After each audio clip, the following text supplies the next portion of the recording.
Bonjour mes chers Sagittaires, je vous remercie de me retrouver pour sonder les énergies d'octobre et je vous remercie également pour tous les commentaires que vous m'avez laissés en réponse à mes horoscopes du mois dernier. N'hésitez évidemment pas à faire de même ce mois-ci, ça réchauffe le cœur que de vous lire. D'ailleurs, pour vous remercier, je suis en train d'organiser ce mois-ci un concours exclusif sur ma chaîne YouTube. Alors prenez le temps de vous abonner à ma chaîne parce que vous pourriez être ainsi tiré au sort et remporter une consultation en direct avec moi. En effet, pour le lancement de mes consultations par visioconférence, j'organise un concours exclusivement donc ici sur YouTube qui vous permet de remporter votre séance privée en direct avec moi. Vous suffit de vous abonner et vous trouverez une vidéo qui explique les modalités du concours plus simplement sur ma page d'accueil YouTube. Et puis vous pouvez aussi me retrouver sur Facebook et Instagram où je vous offre également ce mois-ci un tirage en croix personnalisé. C'est ma façon de vous remercier d'être là. Alors, recentrons-nous autour des énergies de ce mois d'octobre avec, pour démarrer, dans les éléments positifs, c'est-à-dire ce qu'on va nous encourager à faire, les attitudes et les actions qui pourraient nous être profitables, eh bien la carte du 7 de coupe. Alors, comme vous pouvez le voir, ça nous présente Aladdin. D'ailleurs, effectivement, j'adore ce nouveau tarot que je suis en train de vous présenter, Tarot of the Divine. Sachez que si vous voulez le découvrir plus en détail, j'ai fait une petite courte vidéo flip through qui vous permet de voir toutes les cartes parce que c'est vraiment un très très joli travail. Alors donc là on nous présente Aladdin qui est devant toutes ces lanternes. Il y en a une qui renferme le bon génie qui va lui accorder ses 3 vœux. En l'occurrence, il n'y en a qu'une. Et toutes les autres, ce sont des pièges, des choses-trappes et il n'y aura pas le fameux génie qui s'y trouvera. Alors, la carte ici, elle nous parle du fait un peu de procrastiner, ou le terme ce serait plutôt de rester prostré devant tout un tas de situations, de solutions, de voies et d'émotions qui s'offrent à nous et face auxquelles on n'arrive pas vraiment à se décider. Le 7 de coupe, elle va nous inviter, cette carte-là, à arriver un petit peu, comme j'aime bien dire, séparer le grain de l'ivraie, en essayant d'identifier dans ce que l'on ressent, dans ce que l'on veut et dans ce qui est possible, ce qui justement est viable, qu'est-ce que je peux vraiment réaliser, sur quoi j'ai vraiment la capacité d'agir et distinguer cela de ce qui relève de mon désir profond, de mes fantasmes, de mes rêves, mais qui n'ont pas de capacité à devenir tangibles. C'est une carte qui nous invite au cours des semaines à venir à être très terre à terre dans les choix que l'on va prendre, parce que il y a aussi une question de choix dans le cadre du 7 de coupe.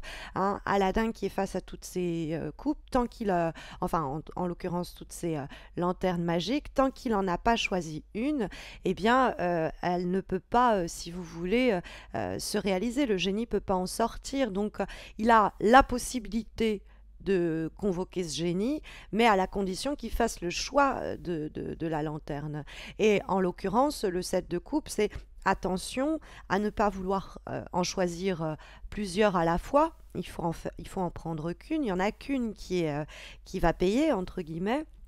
Du coup, ça peut susciter beaucoup de confusion dans les sentiments. Hein. Qu'est-ce que je prends? Et on va laisser comme ça tout suspendu dans les airs et pas oser décider. Parce que le 7 de coupe, ça peut être tant que je ne choisis pas, tout est encore possible. Et donc, il y a beaucoup d'envie, mais encore rien de concret. Or, c'est une carte qui va nous inviter à prendre une décision, hein, de façon raccord avec la réalité, entre voilà ce qui est faisable et ce qui est à portée de main, et ce qui me maintient dans un flot artistique et que je dois entre guillemets dégager. Hein. Il peut avoir ce côté-là parce que il y a le 7 de coupe, le dialogue qui s'effectue entre cette carte-là et celle qu'on trouve dans les obstacles, qui va être eh bien, la carte du 2 d'épée, va nous parler effectivement de dualité. Alors, vous pourriez, avec cette carte du 2 d'épée, être en conflit avec vous-même. Hein, ce personnage qui tient ses 2 épées serrées contre elle, elle est un peu coincée entre le marteau et l'enclume, et elle a du mal à discerner quelle est la meilleure décision à prendre. Quelquefois, elle ne voit pas clairement la situation. Elle est prise en tenaille entre des contradictions intérieures qui fait qu'elle reste tétanisée, elle également, prostrée comme le 7 de coupe, sans trop savoir quoi faire. Or, le 2 d'épée nous dit, en étant dans les obstacles, qu'il est nécessaire de trancher à propos d'une situation et quelquefois aussi de l'affronter un peu plus parce que le 2 d'épée peut nous parler quelquefois de déni ou de quelque chose qu'on met de côté, qu'on veut pas voir ou qu'on a du mal à approcher frontalement.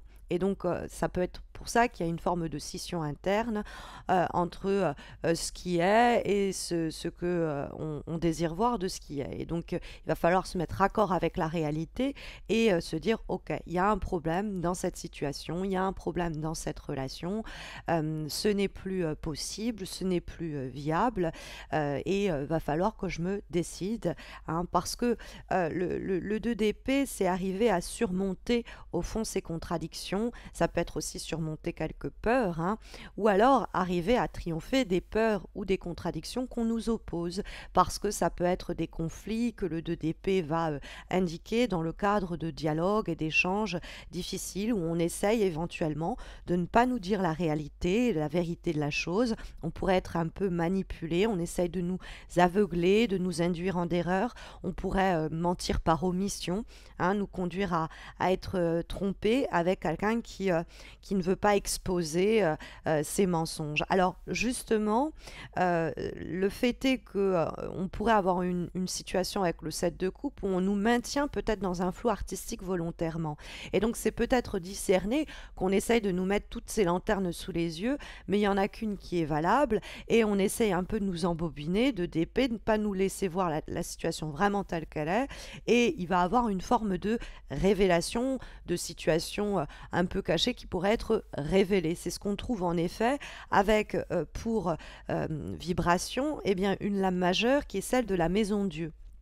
Et la maison Dieu va souvent induire des événements soudains qui surgissent et qui font voler en éclats peut-être eh bien, tous ces doutes qu'on essayait de nous mettre dans la tête, tous ces mensonges qu'on essayait de nous faire gober, ou toutes ces informations qu'on essayait de nous cacher. Parce qu'il peut avoir aussi cette idée qu'on est dans le noir à un moment, qu'on nous garde dans l'obscurité, et soudainement la vérité va se faire. Parce qu'il y a avec la carte de la maison Dieu une possibilité un peu de coup de théâtre, mais qui va permettre de laisser un peu éclater les choses, et c'est tant mieux. Ça va être une prise de conscience qui va permettre de changer une bonne fois pour toutes la situation, parce que la maison Dieu peut encourager à ne pas hésiter à démolir certaines situations en vue éventuellement d'ailleurs de reconstruire ces situations futures, mais sur une table rase, sur quelque chose de complètement et radicalement nouveau. Et c'est mieux comme ça, parce que c'était quelque chose qui, de toute façon, était en train de tomber en ruine. Hein, il y a quelque chose comme ça qui s'effondre quelquefois avec la maison Dieu. Alors ça peut être justement les apparences trompeuses qui sont en train de... C'est les masques qui tombent, hein, tout simplement. Et puis les choses sont découvertes. Mais quelle que soit la crise que la maison Dieu peut énoncer, elle va s'avérer être salutaire. Elle peut nous amener à prendre un peu des risques comme ça et à se dire ok, ça y est, je comprends mieux, ou alors ça y est, il y a tout simplement une capacité à passer outre ce 2 d'épée, à se dire ok, ça y est, je sais ce que je veux, ça m'est un peu tombé dessus. Hein, il peut avoir avec la carte de la maison Dieu des fois l'idée de coup de foudre, mais c'est plus simplement l'idée de un éclair comme ça de génie ou une sorte d'éveil, et qui nous permettent de se dire ok, tout ce qui est lié au passé et dont je dois me purger, je vais dans une sorte d'élan purificateur m'en délivrer, m'en libérer. Parce que cette maison Dieu, elle va se défaire de tout ce qui nous a lésés, de ceux ou celles qui nous ont trahis, ou des situations où on était un peu entre deux eaux, désillusionnés, avec une incapacité à trancher. Eh bien là, il y a peut-être quelque chose qui s'écroule, mais surtout quelque chose qui vient en lumière, qui peut quelquefois être choquant, mais qui va permettre de casser certains schémas du passé. Parce que nous trouvons cette fois-ci, en guise de direction, en guise d'issue pour le mois d'octobre, eh bien le 6 de coupe hein, qui va rentrer en résonance avec le 7 évidemment. Et donc on est avec le 6 de coupe sur comment une situation du passé peut continuer à affecter notre situation au mois d'octobre et comment justement on va casser, mettre en déroute certains schémas relationnels, certaines situations qui se répétaient, peut-être même certains comportements qui étaient les nôtres et qui conduisaient à des erreurs similaires et qui nous empêchaient d'avancer. On arrive à comprendre, constater ce qu'il y a de bon à garder et ce qu'il faut laisser derrière soi. Donc il y a quelque chose, on va rester très simple hein, dans son approche, son objectif, en se disant ok, je ne vais pas rester comme fossilisé dans ce comportement, cette situation-là. J'ai peut-être un peu été choquée, traumatisée par certains événements que j'ai ressassés pendant un temps, mais je fais face à des choses que j'évitais. La Maison Dieu nous le dit, le 6 de coupe nous dit, et de cette façon-là, je laisse tout ça derrière moi pour avancer et pour évoluer. On arrête de ruminer le passé, on arrête de rester bloqué dans des situations et des mécanismes qui sont, dirons-nous, obsolètes. Hein. Il y a cette idée de délivrance et peut-être qu'il y a une situation comme ça du passé qui nous maintenait dans ce flou à propos de laquelle on avait un petit peu du mal à ouvrir, sur laquelle on avait un peu du mal à ouvrir les yeux. Et puis il y a, je sais pas, soit c'est quelque chose qui se déclenche en vous, vous êtes arrivé à maturité et vous ouvrez les yeux sur cette situation, soit il y a un événement extérieur qui vient un peu remettre les choses en place et vous dites ah mais purée c'est évident, je dois mettre fin à cela.